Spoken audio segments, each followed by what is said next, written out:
Mesdames et messieurs, bonjour. On se retrouve ici dans le fief Eric Favre d'Avézieux pour une nouvelle séance. Alors on va faire aujourd'hui pec bras. Donc vous avez déjà vu les pecs sur la vidéo précédente avec Kawa, qui j'espère vous a plu. Mais c'est vrai qu'on s'est plus concentré sur les discussions entre nous que vraiment sur expliquer les choix des exercices, les exécutions des exercices. Donc on va en profiter dans cette vidéo pour en parler. Bon, juste avant de commencer, là on vient de finir l'échauffement. Donc juste avant de commencer l'échauffement, pré-workout, j'ai pris 40 grammes de whey avec 70 grammes de maltodextrine. Ok, donc maltodextrine, pour ceux qui ne savent pas, c'est du sucre. C'est un sucre très facilement assimilable par le corps, ce qui permet de le prendre juste avant la séance et même en intra-training, parce que vous allez voir que j'en ai en intra-training, parce que il déclenche pas de grosse digestion. Donc il n'y a pas de problème d'afflux sanguin au niveau du système digestif, et donc le sang peut bien aller dans les muscles qu'on travaille. Voilà, l'intérêt de la malto, c'est ça. Ensuite, j'ai pris donc celui que vous voyez sur la vidéo actuellement avec la tête de gorille orange. Donc ça, c'est un vasodilatateur, ok, donc qui est très chargé en bêta-alanine, citrulline, arginine. Donc tous ces compléments qui vont permettre une vascularisation, une plus grosse vascularisation. J'ai mis aussi du sel rose d'Himalaya, donc rose d'Himalaya ou sel de table, vous faites comme vous voulez. Ça c'est pareil, c'est pour la vasodilatation, et surtout ça permet de rajouter des minéraux, d'accord, parce qu'on perd beaucoup de minéraux en suant, tout simplement. Avant la séance, j'ai pris aussi du ZMA, d'accord, donc zinc, magnésium, parce que les minéraux, c'est important d'avoir un peu de tout, ok, pour recharger un peu de tout. Recharger uniquement en sel, ça sert à rien, c'est pas le seul minéral qu'on a dans le corps et qu'on perd pendant la sudation. Donc voilà pour le pré.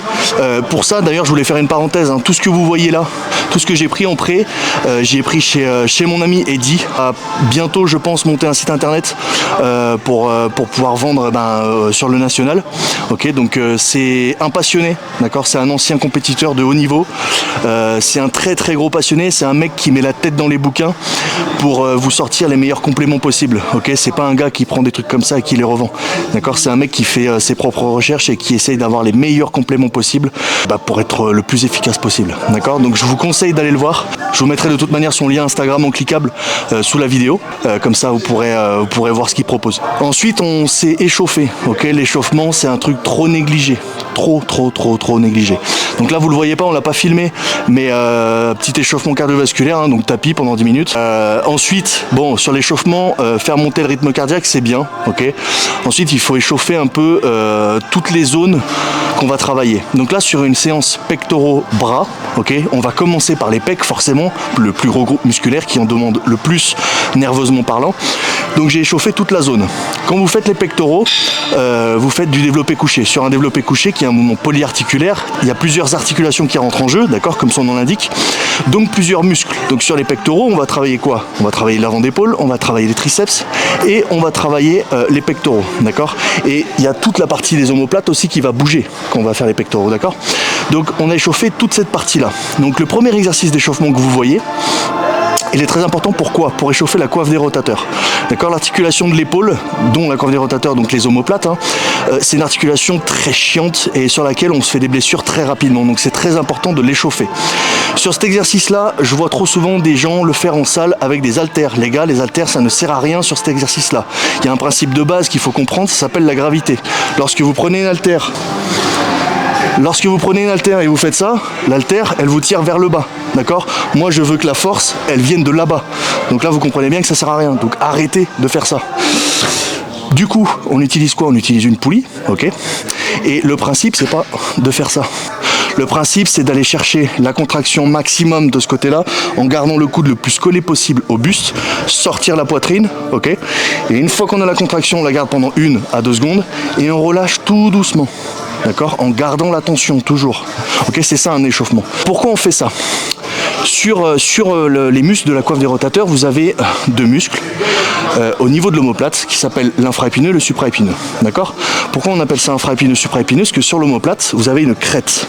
D'accord, si vous regardez sur des bouquins d'anatomie ou sur des photos de squelettes, vous verrez que sur l'omoplate, il y a une crête. Donc l'infraépineux, c'est celui qui se retrouve sous la crête et le supraépineux sur la crête. D'accord, tout simplement. Le problème du supraépineux, c'est qu'il passe par l'acromion. L'acromion, c'est la petite boule que vous avez au niveau de l'épaule. Et en passant par l'acromion, il peut y avoir des frottements. Et il peut y avoir du coup des tendinites, des déchirures. D'accord, ça peut être dangereux. C'est pour ça qu'on l'échauffe correctement et qu'on prend son temps. Parce qu'une fois que la blessure est faite, c'est fini. Okay, il n'y a plus de progression possible, il n'y a plus rien. Il y a juste 3 semaines, 1 mois, voire même 1 année à la maison à rien faire. Donc on se concentre là-dessus. Ensuite, on passe sur quoi? On passe sur l'échauffement du muscle ciblé, donc les pectoraux.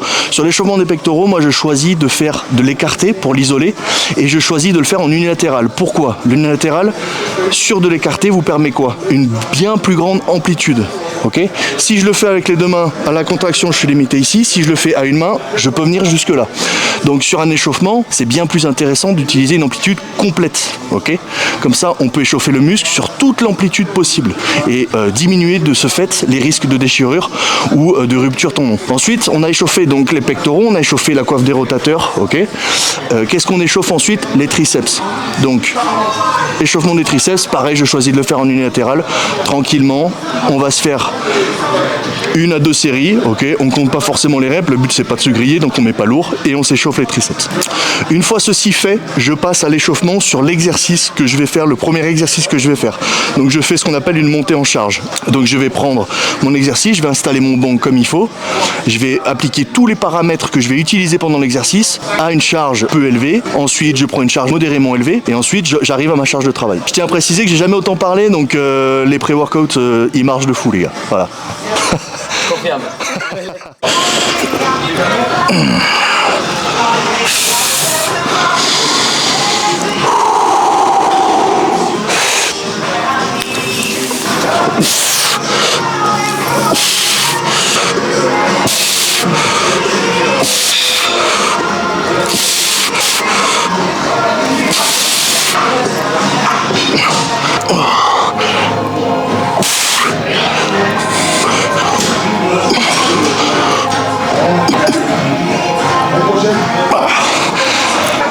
Première série donc là on a 5 séries à faire sur du développé incliné halter, 2 séries à 12, une série à 10, une série à 8 et une série à 6. Donc la série à 12, je fais pas le fou, ok, donc on a pris 46 parce qu'on s'est superseté avec des pompes. Pour ceux qui se souviennent, différence entre développé halter et pompe, chaîne ouverte, chaîne fermée. Je me suis aperçu que sur les vidéos, sur les réels, tout ça, j'ai tendance à ne pas parler de choses qui me paraissent à moi basiques mais qui en réalité ne le sont pas pour tout le monde. Donc je vais reprendre un peu les basiques sur un développé, que ce soit incliné ou couché, d'accord? Un développé halter, qu'est-ce qu'il faut faire pour le faire correctement? La première des choses, la première des bases, c'est ouvrir sa cage thoracique, ok? Donc on va venir resserrer ses omoplates à l'arrière. Le tips qu'on a tous entendu, que les anciens nous disent, imaginez que je vous mets un crayon, un stylo bic entre les 2 omoplates et il faut que vous le bloquiez et tout le long du mouvement il doit rester coincé entre vos 2 omoplates. Ok, pensez à ça. Ce qui fait que serrage des omoplates, automatiquement la cage sort et mes pecs sont bien plus étirés. Ok, et en plus je sécurise mes épaules. Donc ça c'est la base pour tous les développés. Deuxième point, quand je monte ma charge, j'enroule pas mon épaule vers l'avant. Pourquoi? Parce que là mes omoplates elles sont desserrées, je les garde serrées tout le long du mouvement. Troisième point, je ne fais pas de guillotine, d'accord? Le guillotine press, c'est un mouvement qui peut être fait pour des avancées. D'accord, si vous êtes novice, ne vous amusez pas à faire du guillotine. On voit beaucoup de gros body le faire, mais c'est des mecs qui s'entraînent depuis plus de 10 ans, ok, pour la plupart, et qui ont un très gros niveau. Donc ils peuvent se permettre de le faire. En tant que débutant, même intermédiaire, il faut se méfier avec ce genre de mouvement, parce que ça peut être très dangereux. Et surtout, il faut voir s'il est adapté à votre morpho-anatomie, toujours, ok? Donc, je resserre légèrement mes coudes. Attention à pas aller trop loin, parce que là je vais pousser en triceps. Je prends le juste milieu et là je suis sur mes pecs. Quand vous faites de l'halter, c'est beau, d'accord, c'est bien beau de vouloir prouver à tout le monde que vous êtes capable de prendre les 50. On s'en fout, ok, on n'est pas ici pour pousser des charges, on est ici pour construire du muscle. Ok, donc prendre les 50 et faire une demi-amplitude, ça sert à rien. À part impressionner Kevin et Titouan qui sont avec vous, vous n'allez rien faire de plus. Et le lendemain, vous n'aurez pas plus de muscles, ok? Donc, on prend l'ego, on le pose sur le côté et on prend des haltères, des charges qu'on maîtrise et avec lesquelles on peut faire un mouvement propre et contrôlé. Ok? Voilà, ça c'est un peu les bases pour faire un développé proprement et correct. Quatrième point, n'importe quel exercice que vous allez faire, ok, en musculation, il y a un principe de base. La force que vous développez, elle vient d'où? Elle vient du sol, ok? Donc quand vous faites votre développé, la base... Oh my God! Okay, it's happening. C'est l'ancrage, ok? Vous ancrez vos pieds au sol, d'accord? Si vos pieds ne sont pas ancrés au sol, quand vous allez faire votre développé, vous allez bouger dans tous les sens. Le meilleur moyen, si vous vous entraînez à plusieurs, quand un collègue à vous se met en place et va partir pour un développé, vous passez à côté, vous le poussez. S'il bouge, c'est qu'il n'est pas du tout ancré au sol. S'il bouge pas, c'est qu'on est bon, ok? L'ancrage au sol. Deuxième chose pour être bien sur ses appuis, c'est quoi à votre avis? La sangle abdominale. Sur n'importe quel exercice que vous fassiez, la sangle abdominale, elle doit être serrée. Ok? Donc, j'ancre mes pieds au sol. Je me positionne. Je serre mes omoplates et je fixe ma sangle abdominale. Vous voyez là? Ça bouge pas. Là, je peux faire mon développé tranquillement. Ok? Donc, n'oubliez pas ces principes de base. Et comme je vous ai dit, mettez l'ego de côté, prenez des charges que vous maîtrisez et ça devrait bien se passer. Bon, tout à l'heure je vous en ai pas parlé, du coup l'intra. Donc l'intra, il y a 2 litres de flotte déjà, ok, parce que c'est ça le plus important. Il y a, comme je vous ai dit, du sel rose Himalaya, donc ça dépend, hein, entre 0,5 et 1 gramme, ok. En tout, autour de la séance, je prends 2 grammes, donc j'en prends un peu avant, un peu pendant. Du sel et un complexe d'acides aminés, ok. Que ce soit BCA ou EAA. Honnêtement, peu importe. L'essentiel, c'est que vous ayez des acides aminés pendant votre entraînement. Okay, surtout s'il commence à être un peu long, c'est toujours intéressant d'en avoir pour ralentir la dégradation musculaire. Qu'est-ce que vous savez que pendant l'entraînement, hein, vous faites beaucoup de cortisol, vous faites beaucoup de choses comme ça, des hormones qui vont participer au catabolisme musculaire. D'accord ? Donc on essaye d'y retarder au maximum. Donc en envoyant de la BCA, okay, donc c'est des acides aminés qui constituent acides aminés enchaînés qui vont constituer des protéines, okay. C'est pour ça que ça va ralentir la dégradation musculaire. Et en plus de ça, donc comme je vous ai dit, là j'ai mis de la maltodextrine, donc sucre rapide, assimilable très rapidement, qui va me permettre de non seulement garder mes stocks de glycogène au top, et en plus de contrer un peu cet effet d'hypoglycémie qu'on peut avoir pendant l'entraînement, parce que le corps, pour fonctionner, va utiliser tous les sucres qu'il a à sa disposition. Okay. D'ailleurs, j'ai vu des réels passer là où le mec disait les glucides pour l'entraînement, avant l'entraînement, c'est de la merde, arrêtez. Les gars, en fait, c'est soit tu sais ce que tu racontes, soit tu sais pas ce que tu racontes, d'accord? Le sucre, c'est le substrat numéro 1 utilisé par le corps en termes d'énergie, d'accord? Donc quand vous vous entraînez, c'est le glycogène que votre corps va utiliser, c'est du glucose, hein, tout simplement. Donc si vous n'avez pas de glucides avant l'entraînement, ou après, ou pas du tout dans votre journée, vous n'aurez aucun jus, ok? Ça c'est la base, d'accord? Bon, c'est histoire de remettre certaines personnes à leur place. Ceci étant dit, voilà ce qu'il y a dans ma bouteille, voilà ce que je consomme en intra-training. Et maintenant, on va passer à la suite.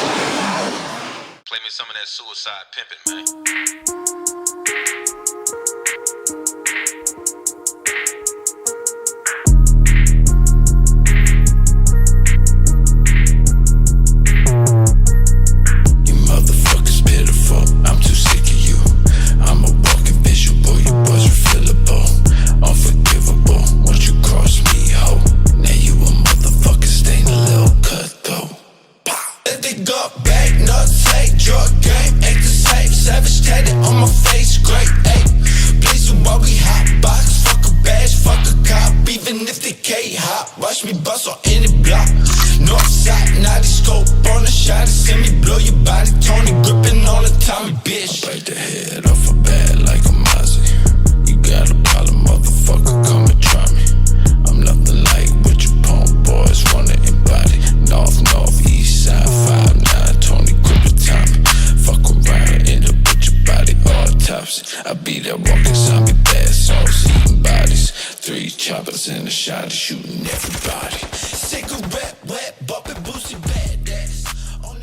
T'es en compétition et tout. Ouais. Du coup, tu vois, t'as des tatouages Ouais. tatoués. Est-ce que ça joue au niveau du mouvement Ouais, bah, alors question intéressante. Hein. En fait, ce qu'il faut comprendre, c'est qu'est-ce que note un juge en compétition. Et un juge qui note, bon, c'est la condition, c'est la masse, ok, les rondeurs, mais aussi la ligne, d'accord. Et en fait, ce qu'il faut savoir, c'est que les tatouages, certains, comme celui que j'ai sur le torse ici, bon, je me mets à poil. Hein, vous voyez, celui-ci, il descend en bas de la ligne de pec. Donc en fait, qu'est-ce qui se passe? C'est que du coup, il casse la ligne, ok. Il casse la ligne. Quoi qu'on fasse, il casse la ligne. Et il y a autre chose. Par exemple, celui-ci, j'ai beau avoir une condition impeccable, ce bras-ci sera bien plus visible et il paraîtra bien mieux conditionné que celui-ci, parce que celui-ci, en fait, les tatous camouflent la condition. Ok, ce qu'on veut voir, c'est des stries, ce qu'on veut voir, c'est des séparations entre chaque groupe musculaire. Ok, la séparation entre biceps, triceps, la séparation entre quadriceps, ischio. Alors heureusement, j'ai pas de tatou au niveau des jambes, ni au niveau du dos. Mais effectivement, c'est un point pénalisant sur les compétitions par le biais de tout ce que je viens de vous dire. Donc oui, pour répondre à ta question, c'est pas à mon avantage. Mais tant mieux, parce que ça m'oblige à travailler 2 fois plus qu'un autre. Voilà. Donc il n'y a pas de. Faut pas s'en servir comme excuse, au contraire. Voilà, c'est juste que j'ai plus de boulot à fournir pour espérer décrocher une bonne place, malgré les tatouages.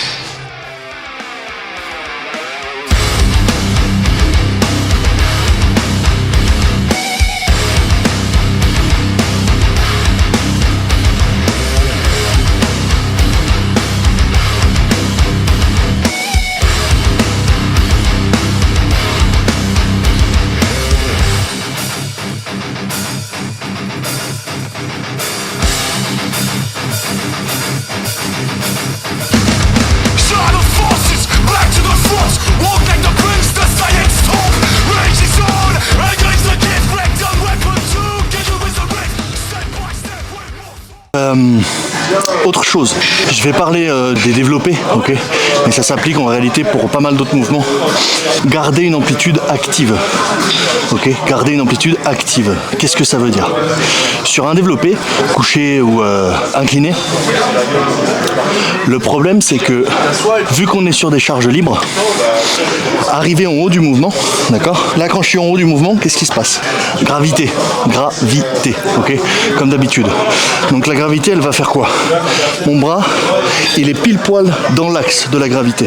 Ce qui fait que quoi? Que le poids est soutenu par mes articulations et par mon bras, plus par la tension appliquée sur le pectoral. Ok? Donc, si je fais mon mouvement de développé et qu'arrivé en haut, je verrouille mes coudes et je reste bloqué comme ça, avant de redescendre, en fait, en réalité, je fais quoi? Bah, je prends une pause. Je prends une pause parce que j'enlève la tension qui est sur mes pectoraux, vu qu'elle s'applique sur mes articulations dues à la ligne de gravité. Donc l'amplitude active, ça veut dire quoi? Ça veut dire rester en fait dans l'amplitude dans laquelle le muscle est en activation. Voilà ce que ça veut dire. Donc mon pec, il est en activation jusque là. Ok? Je vous montre, ce sera plus simple. C'est la gravité. Vous voyez, je peux rester comme ça, vous parler. Il se passe rien. Pourquoi? Parce que mes bras soutiennent la charge. Ok? Maintenant, là je suis dans l'amplitude active. Je vais chercher l'amplitude max selon ma morpho et selon mon anatomie. Je pousse, amplitude active, et là je m'arrête là. Si je vais ici, je perds toute la tension sur mes pecs. Donc je m'arrête là. Et je fais ma série. Ok? Le but, quand on fait une série, alors, il y a plein de paramètres qui rentrent en jeu. L'intensité, donc due à la charge, mais aussi le temps sous tension. Le temps sous tension, si à chaque répétition, je prends une pause en verrouillant mes coudes et du coup en perdant la tension sur le pec, mon temps sous tension, il est pourri. Ok, 1, 2, 3 secondes. Allez, et encore. 3 secondes à chaque fois que je coupe. Alors que si je fais ma série entière sur une amplitude active, ma série entière va durer, je dis un chiffre au hasard, 35 secondes, et ben j'aurai mes muscles en tension pendant 35 secondes. Mon temps sous tension sera de 35 secondes et pas de 10 fois 3 secondes. Ok, ce qui est complètement différent.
là les gars, on est sur du dips. Donc plusieurs façons de faire les dips. On peut faire les dips pour travailler au max les triceps, d'accord? Donc garder le buste droit. Et on peut faire les dips pour cibler les pecs. Les deux vont bosser, hein, ça reste un mouvement polyarticulaire, mais on peut cibler plus ou moins l'un ou l'autre. Donc là je me penche un peu pour cibler les pectoraux. Ok. Et ce qui fait qu'en fait, si, toujours pareil, si on enlève le plan, ça c'est un développé en fait, hein, c'est un développé prise neutre. Ok. Donc pour ceux qui suivent, vous allez mettre en commentaire la différence entre une machine développée prise neutre, ok, et un dips buste penché. Ok. Dites-moi la différence qu'il y a entre les deux.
L'intérêt de faire des extensions derrière la nuque comme ça, donc soit derrière la nuque, soit des barres au front, tous les exercices en fait où on va lever l'humérus, on va faire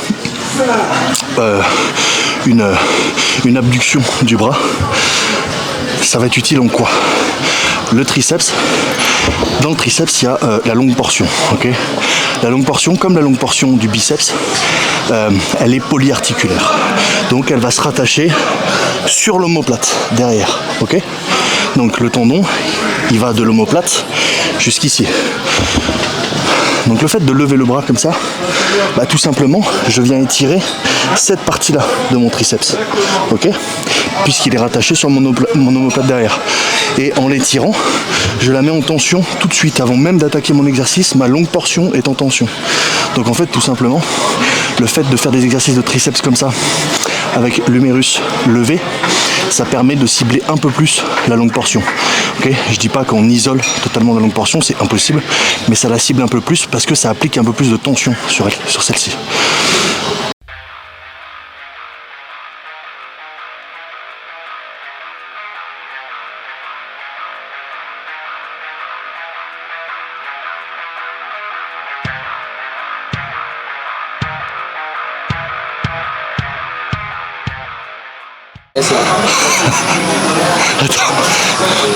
Aujourd'hui, séance bras. Bon. Pourquoi je fais du curl incliné sur banc, donc l'exercice que vous avez vu juste avant, et du spider curl.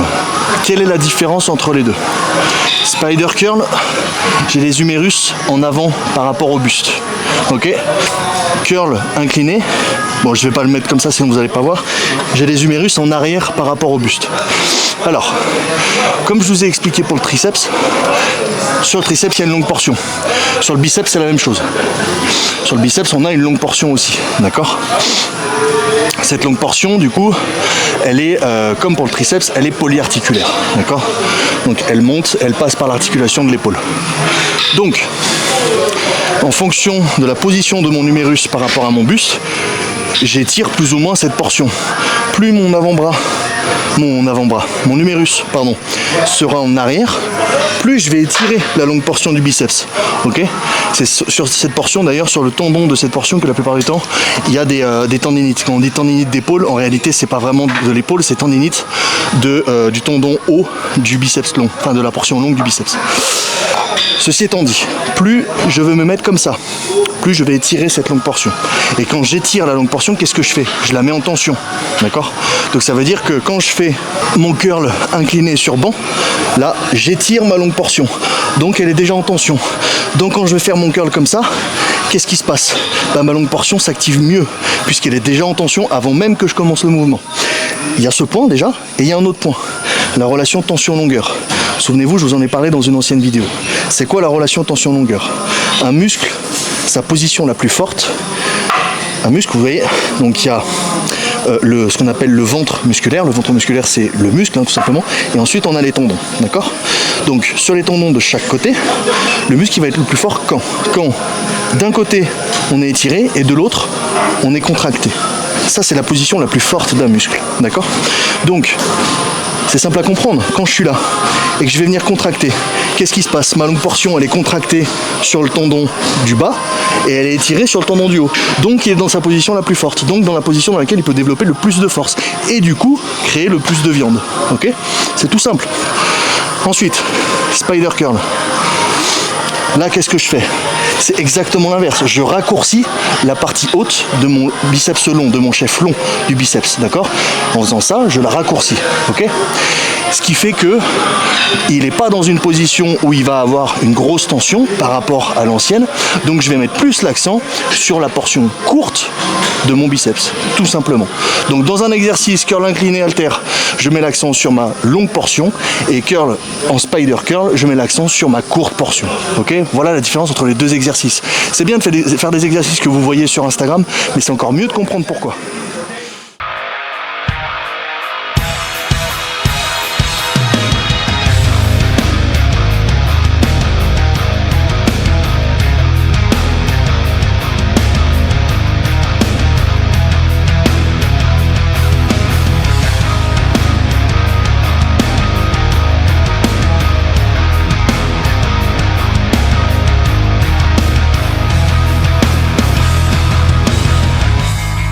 I'm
the roof, jumping off that bus. I ain't talking school. Harley's in the drive, couple Chevys too. Fuck a number one, we the hardest too. Yeah. Butter like cocoa. Chevy on the block with the peanut butter polo. Yeah. Looking like a hobo, shirt like a rag, but a low-key mogo. Yeah. Funk by the boatload, trunk full of knock and a fist full of Rolo. Yeah. Show sold out, got a Betty on deck, but I put her on hold though. Yeah. Got nowhere to go, no, ain't nowhere to go. She running out solo. Yeah. Got her tied up like a rope though. She saw me in the lights like a po-po. Yeah. She was looking so-so. Took a hit in the creek, she's so-so. Yeah. Took another shot, had to throw her in the Jeep. I was playing for the keep like a goal You mad at me about something? Yeah. I don't know you nothing, nah. Standing on the edge of a cliff that you can't climb, quit bluffing. Take a dive in these dangerous waters, we too deep to be touching. Gon' come out cussing with your head busting till your mama check for concussions. I don't mean to be aggravated, cause you hating on me, got me agitated. I'm the last one that should be isolated as a sellout because I finally made it. Same guy for the money, same goon with the bag. Check the stripes, you know I sacrificed to get all the shit that I had.